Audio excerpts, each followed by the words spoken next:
नमस्कार साथियों, स्वागत है आपका हमारे YouTube चैनल में।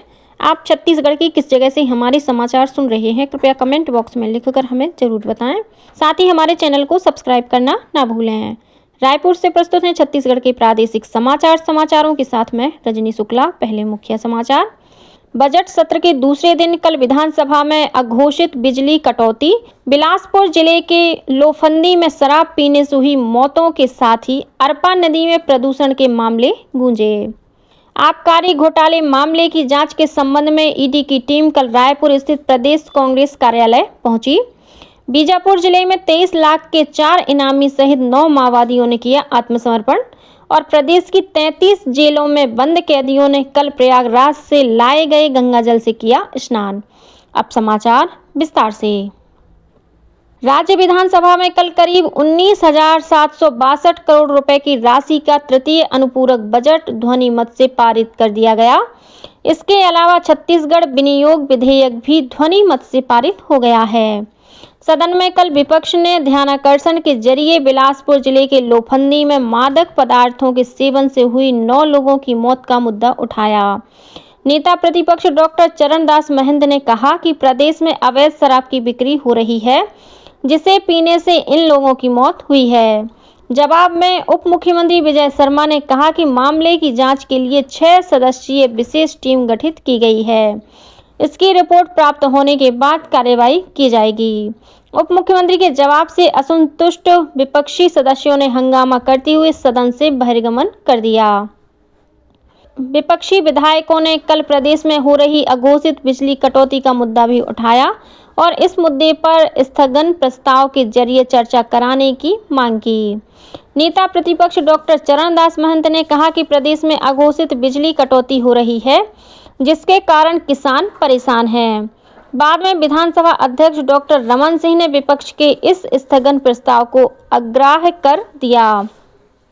सदन में कल ध्यानाकर्षण के जरिए सत्ता पक्ष के विधायकों ने अरपा नदी के दूषित होने का मुद्दा उठाया।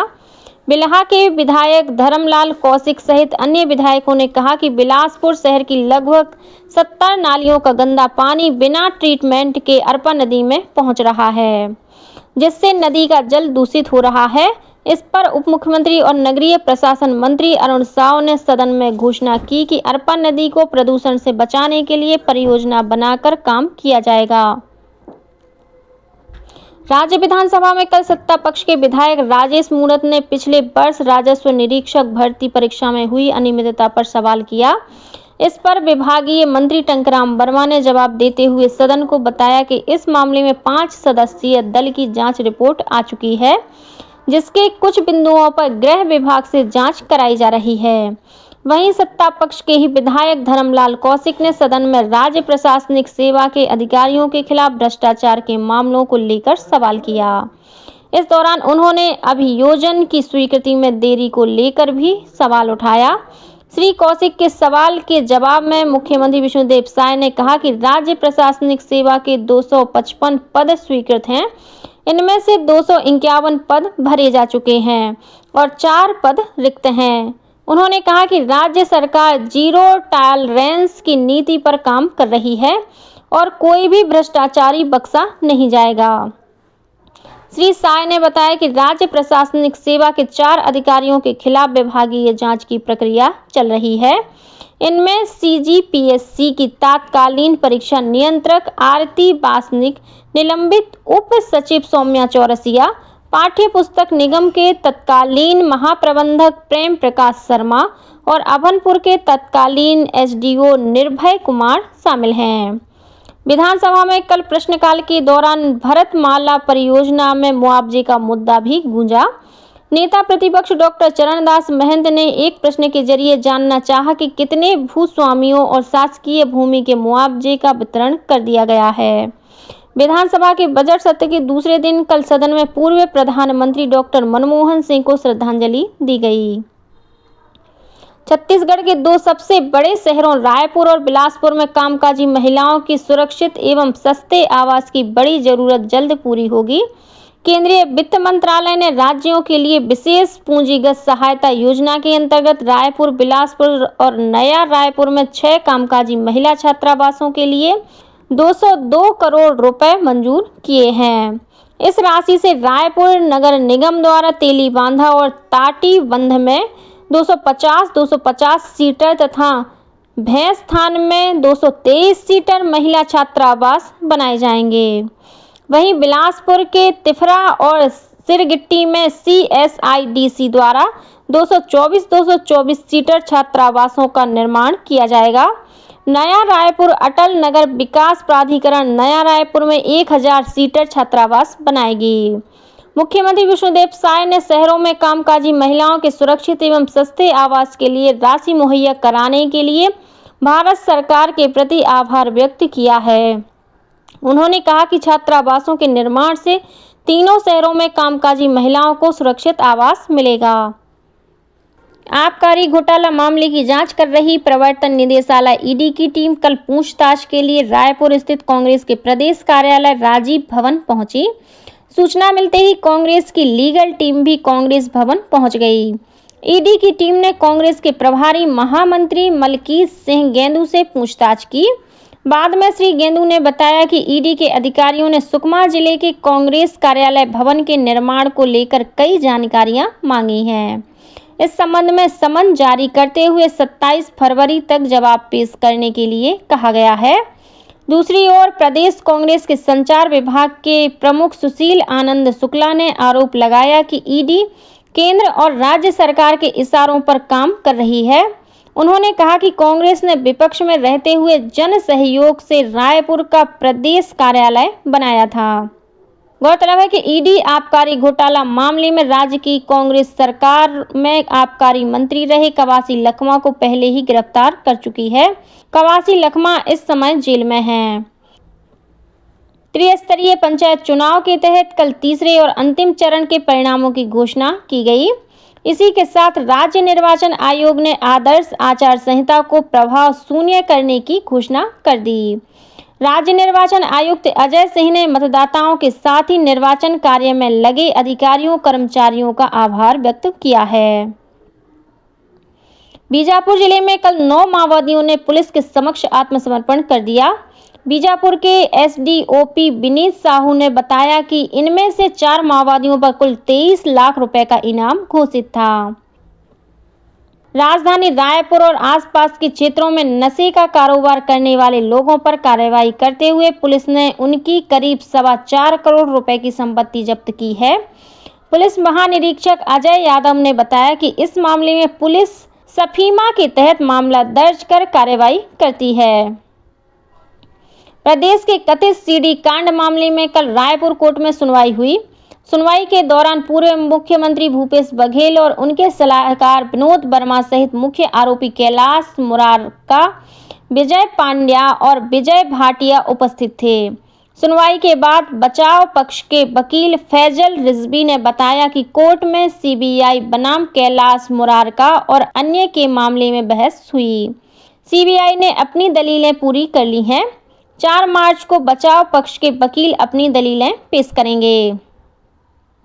प्रदेश की 5 सेंट्रल जेल, 20 जिला जेल और 8 सब जेल सहित कुल 33 जेलों में बंद कैदियों ने कल प्रयागराज से लाए गए गंगा जल से स्नान किया।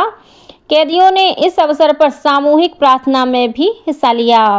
उप मुख्यमंत्री विजय शर्मा ने कहा कि यह आयोजन कैदियों के मानसिक और आध्यात्मिक उत्थान के उद्देश्य से किया गया, जिससे उनमें आत्मशुद्धि और सकारात्मक सोच विकसित हो सके। वित्तीय साक्षरता को बढ़ावा देने के लिए भारतीय रिजर्व बैंक द्वारा वित्तीय साक्षरता सप्ताह मनाया जा रहा है, जो 28 फरवरी तक चलेगा। भारतीय रिजर्व बैंक के गवर्नर संजय मल्होत्रा ने वित्तीय साक्षरता सप्ताह का शुभारंभ किया। इस वर्ष का विषय है वित्तीय समझदारी, समृद्ध नारी। कार्यक्रम के दौरान गृहिणियों के लिए वित्तीय योजना, कामकाजी महिलाओं के लिए बचत और जोखिम प्रबंधन के साथ ही महिला उद्यमियों के लिए ऋण प्राप्त करने पर 3 पोस्टर जारी किए गए। ये पोस्टर ब्रेल लिपि में भी उपलब्ध कराए गए हैं। भारतीय रिजर्व बैंक ने इन संदेशों पर आधारित भारतीय सांकेतिक भाषा वाले वीडियो भी जारी किए हैं। प्रयागराज महाकुंभ अपने समापन की ओर अग्रसर है। आज महाशिवरात्रि के पावन स्नान के साथ ही 45 दिनों तक चलने वाले इस आध्यात्मिक महाकुंभ का समापन हो जाएगा। महाकुंभ में अब तक 64 करोड़ 47 लाख श्रद्धालु पवित्र स्नान कर चुके हैं। रक्षा मंत्री राजनाथ सिंह ने कल नई दिल्ली में आयोजित अलंकरण समारोह में भारतीय तटरक्षक बल के कर्मियों को वीरता, विशिष्ट सेवा और सराहनीय सेवा के लिए 32 पदक प्रदान किए। इनमें विशिष्ट सेवा के लिए 6 राष्ट्रपति तटरक्षक पदक, वीरता के लिए 11 और सराहनीय सेवा के लिए 15 पदक शामिल हैं। श्री सिंह ने कहा कि सरकार भारतीय तटरक्षक बल की दक्षता बढ़ाने के लिए प्रतिबद्ध है। श्री सिंह ने कहा कि आज भारतीय तटरक्षक बल दुनिया की सबसे कुशल समुद्री सेनाओं में से एक है। रक्षा मंत्री ने कहा कि एक तरफ भारतीय तटरक्षक बल को पारंपरिक खतरों का सामना करना पड़ता है और दूसरी तरफ नए उभरते खतरे भी हैं। भारत सरकार द्वारा वर्ष 2027 तक देश को फाइलेरिया मुक्त रखने हेतु लक्ष्य रखा गया है। इसके लिए सामूहिक दवा का सेवन सभी विकास खंडों एवं शहरी क्षेत्रों की लक्षित जनसंख्या को दवा सेवन कराया जाएगा, जिसमें 2 साल से कम उम्र के बच्चे, गर्भवती महिलाएं एवं अति गंभीर रोग से ग्रसित व्यक्तियों को दवा का सेवन नहीं कराया जाना है। 27 फरवरी से 2 मार्च तक आंगनवाड़ी एवं शैक्षणिक संस्थानों में बूथ लगाकर 3 मार्च से 10 मार्च तक समुदाय स्तर पर घर घर भ्रमण कर 11 मार्च से 13 मार्च तक छूटे हुए लोगों को दवा सेवन कराया जाएगा। 27 फरवरी से 13 मार्च तक सामुदायिक स्वास्थ्य केंद्र, प्राथमिक स्वास्थ्य केंद्र तथा अन्य निजी चिकित्सालय में ओपीडी के पास बूथ लगाकर दवा का सेवन कराया जाएगा। और अब पेश है मौसम का हाल। मौसम विभाग के अनुसार प्रदेश के मध्य और उत्तरी भाग में 1 मार्च तक तापमान में करीब 3 डिग्री सेल्सियस की बढ़ोतरी होने की संभावना है। वहीं दक्षिण छत्तीसगढ़ में 2 मार्च तक तापमान में वृद्धि हो सकती है। मौसम वैज्ञानी एचपी चंद्रा ने बताया कि पश्चिमी विक्षोभ के असर से प्रदेश में हल्के बादल छाए रह सकते हैं। और अब कुछ अन्य समाचार संक्षेप में। सरगुजा कलेक्टर विलास भोसकर ने महाशिवरात्रि पर्व के अवसर पर श्रद्धालुओं की सुविधा और सुरक्षा को सुनिश्चित करने हेतु जिले के प्राचीन एवं प्रसिद्ध महेशपुर और देवगढ़ मंदिरों का निरीक्षण किया। इस दौरान उन्होंने मंदिर परिसर की व्यवस्थाओं का जायजा लिया और अधिकारियों को आवश्यक निर्देश दिए। बस्तर जिले के चित्रकूट में आयोजित 2 दिवसीय चित्रकूट महोत्सव का समापन हो गया। इस महोत्सव में खेल कूद प्रतियोगिता और सांस्कृतिक कार्यक्रमों का आयोजन किया गया। जांजगीर चांपा जिले में आयोजित शिवरी नारायण महोत्सव का आज समापन होगा। महोत्सव के अंतिम दिन कवि सम्मेलन, कवियत्री और गायिका अनामिका अंबर अपनी प्रस्तुति देंगी।